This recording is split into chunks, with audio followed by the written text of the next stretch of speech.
L'autonomisation de la femme, son rôle central en matière d'éducation, de développement, de santé demeure une priorité pour le gouvernement ivoirien. L'Académie des sciences, des arts, des cultures d'Afrique et des diasporas africaines, ASCAD, veut aussi apporter sa contribution à cette question, d'où la tenue d'un atelier pour jeter un regard critique sur la politique nationale en matière de développement de l'entrepreneuriat féminin en Côte d'Ivoire. Ça porte sur un sujet capital. Les femmes ne sont pas autonomisées et de ce côté-là, elles ne libèrent pas toutes leurs capacités. L'atelier a pour but d'étudier la manière de les libérer, c'est-à-dire de les autonomiser. Promotion de l'entrepreneuriat comme un moyen d'autonomisation de la femme en Côte d'Ivoire. C'est autour de ce thème que les participants constitués d'experts, de chefs d'entreprise venus de plusieurs pays mènent des réflexions et partagent leurs différentes expériences. Tout le monde est d'accord pour dire que la femme a une importance capitale. Et vous voyez autour de vous tout ce que les femmes font.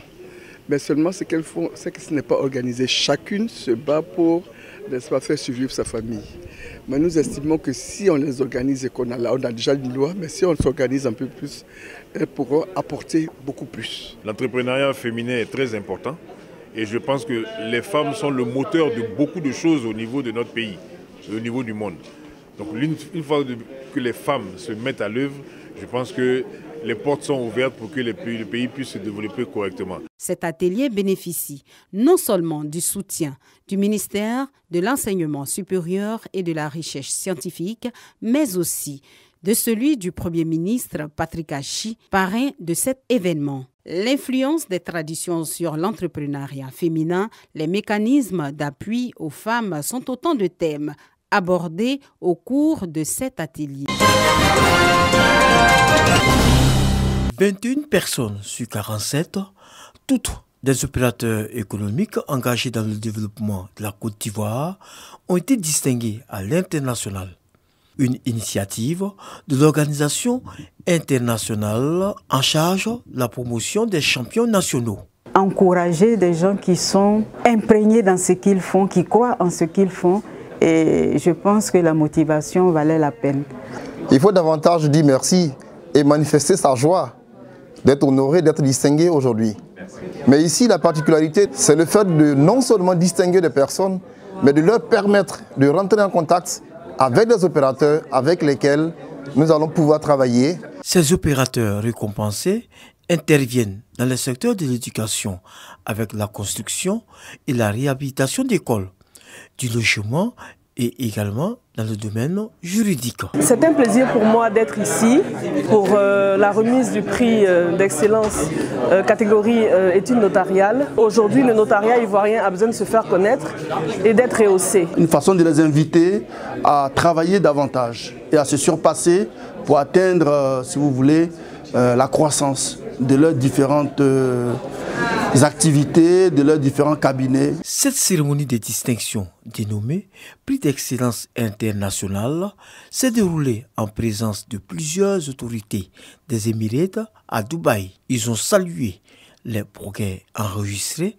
par la Côte d'Ivoire ces dernières années sous le leadership du président de la République, Alassane Ouattara. La jeunesse ivoirienne de plus en plus tournée vers l'entrepreneuriat.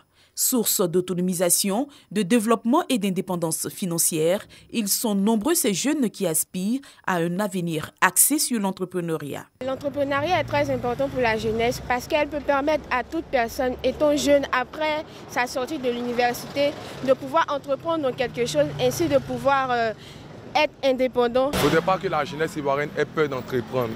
On doit éviter les histoires de compter toujours sur l'État. L'emploi se crée. Et l'emploi peut se créer une idée que l'étudiant a une formation de base. Il peut se confier à une entreprise de tutelle de la même filière que lui, de la même formation que lui, ou du même secteur d'activité, faire des propositions pragmatiques qui pourraient les intéresser et œuvrer dans le même sens. En réunissant ces jeunes, l'ONG Jeunesse Active, Dynamique et Entreprenante met l'accent sur la sensibilisation et fait des plaidoyers autour du thème « L'entrepreneuriat catalyseur d'émergence ». Par cette action, L'ONG JAD veut faciliter l'insertion socio-professionnelle de la jeunesse. Nous voulons donner l'envie à un jeune d'entreprendre. Ne pas tout le temps compter sur l'État va faire, ou bien tel parent va faire. Non, toi-même tu peux déjà entreprendre. Même avec le minimum, tu peux entreprendre. Tu peux créer une activité de tes propres mains. Avec 20 000, 30 000 francs, tu peux débuter une activité. Donc on veut permettre aux jeunes de sortir de l'oisiveté, qui, je dirais, qui est un mal même qui gangrène nos communautés. Le thème choisi a été évalué sur 2 aspects, à savoir l'entrepreneuriat et l'insertion socio-professionnelle, ainsi que l'utilisation du digital pour accroître sa visibilité.